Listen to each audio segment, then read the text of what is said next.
बिस्मिल्लाहिर्रहमानिर्रहीम। अस्सलाम वालेकुम प्यारे दोस्तों, मेरा नाम है अनस मलिक और आप देख रहे हैं अनस वॉइस। दोस्तों, मुसलमान होने की हैसियत से हम कुरान में बयान किए गए हर वाक़यात पर ईमान रखते हैं और इसी तरह एक वाक़या हजरत मूसा अलैहिस्सलाम का भी है। दोस्तों, यकीनन आपने हजरत मूसा अलैहिस्सलाम और फिरौन के वाक़ये के बारे में तो जरूर सुना होगा। इसमें हजरत मूसा अलैहिस्सलाम के एक मोजिज़े का जिक्र किया गया है। जब अल्लाह के हुक्म से हजरत मूसा अलैहिस्सलाम ने आज से 4000 साल पहले दरिया के आसा मारकर रास्ता पैदा किया, जिसे देखकर इंसान को अपनी आंखों पर यकीन करना मुश्किल था। इस मोजिज़े को देखकर अकल वाले लोग हैरत में पड़ गए कि आखिर ऐसा कैसे हो सकता है। लेकिन दोस्तों, वह हमारे रब की जात है जो मूसा अलैहिस्सलाम के लिए दरिया में रास्ता बना सकती है और हजरत यूनुस अलैहिस्सलाम को मछली के पेट में भी जिंदा रख सकती है। हजरत मूसा अलैहिस्सलाम का यह मोजिज़ा ऐसे लोगों के लिए था जो दिल से देखने और समझने की कुव्वत रखते हो। हजरत मूसा अलैहिस्सलाम एक ऐसे नबी हैं, उनको अल्लाह ने कई मोजिज़ों से नवाजा था। इन मोजिज़ों में एक मोजिज़ा दरिया के 2 टुकड़े करना भी था। वह कुछ ऐसा था कि जब मिस्र का हुक्मरान फिरौन हजरत मूसा अलैहिस्सलाम पर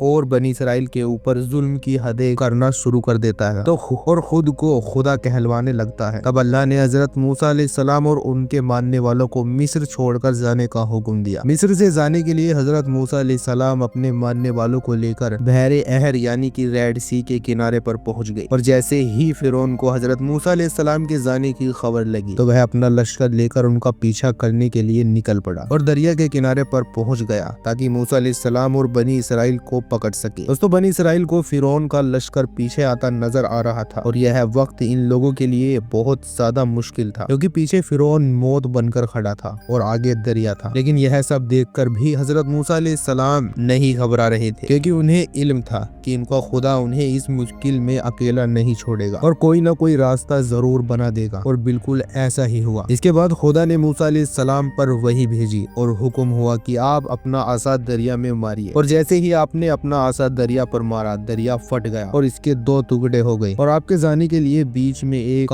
सूख्त रास्ता बन गया और दरिया का पानी दीवारें बनकर दोनों तरफ खड़ा हो गया। दोस्तों, इस मंजर को देखकर यहाँ मौजूद बनी इसराइल और फिरौन की आंखें फटी रह गई। इसके बाद हजरत मूसा अलैहिस्सलाम ने बनी इसराइल को हुक्म दिया कि तुम लोग जल्दी से इस रास्ते से निकल जाओ। इसके बाद यह लोग जल्दी जल्दी इस रास्ते से आगे बढ़ने लगे। यह सब देखकर फिरौन हैरत में था और वह सोच में पड़ गया कि आखिर मूसा अलैहिस्सलाम ने यह मौजिज़ा किस तरह से कर दिया। इसके बाद इसने सोचा कि अगर मूसा अलैहिस्सलाम इस रास्ते से अपने लश्कर को लेकर गुजर सकते हैं तो वह क्यों नहीं गुजर सकता। इसने अपने लश्कर को हुक्म दिया कि वह इस रास्ते में दाखिल हो जाए। फिरौन अपना लश्कर लेकर यहाँ से आगे बढ़ने लगा। थोड़ी देर बाद जब बनी इसराइल समुद्र को पार कर गए तो दूसरी तरफ पहुंचकर तो अल्लाह के हुक्म से इस दरिया के पानी को दोबारा से मिला दिया गया और वह फिरौन जो खुदा होने का दावा कर रहा था और बनी इसराइल को खत्म करने के लिए यहाँ आया था, अपने लश्कर समेत दरिया में डूबकर हलाक हो गया। दोस्तों, इस तरह हजरत मूसा अलैहिस्सलाम के इस मौजज़े के बाद बनी इसराइल को फिरौन के जुल्म से निजात मिल गई। फिरौन और हजरत मूसा अलैहिस्सलाम का यह वाकया सिर्फ आसमानी किताबों में नहीं है बल्कि मिस्र की तारीखी किताबों में भी मौजूद है। लेकिन इसके बावजूद भी कई साइंसदान और हिस्टोरियंस इससे अफसाना और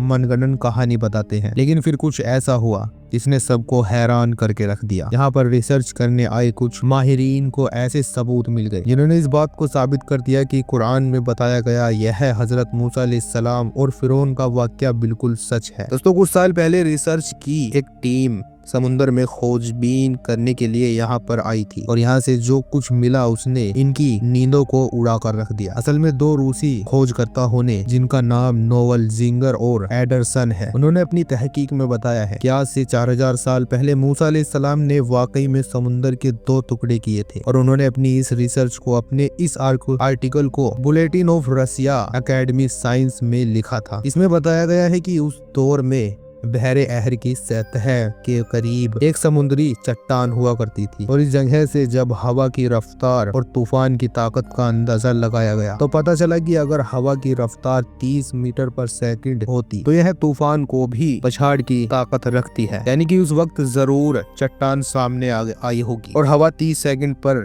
मीटर के हिसाब से चल रही होगी।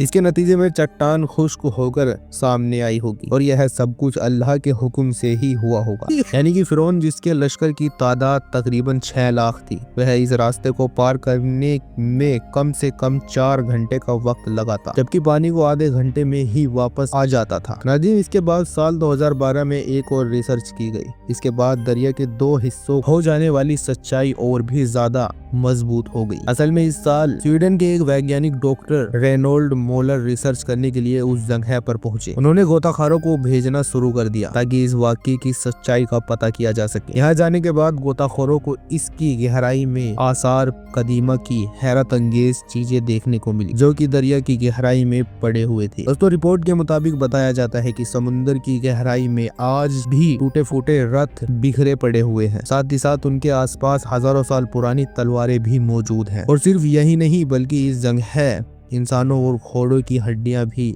देखी गई हैं। डॉक्टर मूलर का कहना है कि यह सब सामान फिरौन की फौज के ही है और यहाँ मौजूद यह हड्डियां भी फिरौन के घोड़ों की है। मूलर ने अपनी इस रिसर्च को एक किताब में भी लिखा है, जिसका नाम द एक्सोडिया केस है। और सिर्फ यही नहीं, बल्कि इसके बाद डॉक्टर रॉन वाइट भी यहाँ रिसर्च करने के लिए आए थे और उन्होंने भी यहाँ इन चीजों को देखा था। साथ ही साथ उन्होंने और भी सबूतों को इकट्ठा किया था। इसके अलावा इंजीनियर कोलर्स डेट्स की भी एक रिसर्च है, जो पब्लिक लाइब्रेरी ऑफ साइंस में पब्लिक की गई है। इसमें बताया गया है कि जब बहुत तेजी से चलने वाली हवाएं एक जगह रुकी हुई पानी पर दबाव डालने का काम करती है, उसकी वजह से पानी की लहरों की शक्ल बदल जाती है। और उनका कहना है कि हो सकता है उस वक्त पानी बड़ी लहरों की सूरत में अपनी जगह से हट गया हो और बीच में बहुत कम पानी बचा हो, या यह जगह खुश्क हो गई हो। दोस्तों, काल की इस थ्योरी पर कई सारे साइंसदान रिसर्च कर चुके हैं और उनका भी यही कहना है कि ऐसा होना बिल्कुल पॉसिबल है। हालांकि दोस्तों, हमें इस वाक्य पर कोई भी सबूत की जरूरत नहीं है, लेकिन यह वाक्य कुरान के अलावा भी बहुत सी मजहबी किताबों में मौजूद है और जिन्होंने यह रिसर्च की है वह सब भी उन्हीं मजहब से ताल्लुक रखते हैं। हमने यह सिर्फ आपको इन्फॉर्मेशन देने के लिए बताया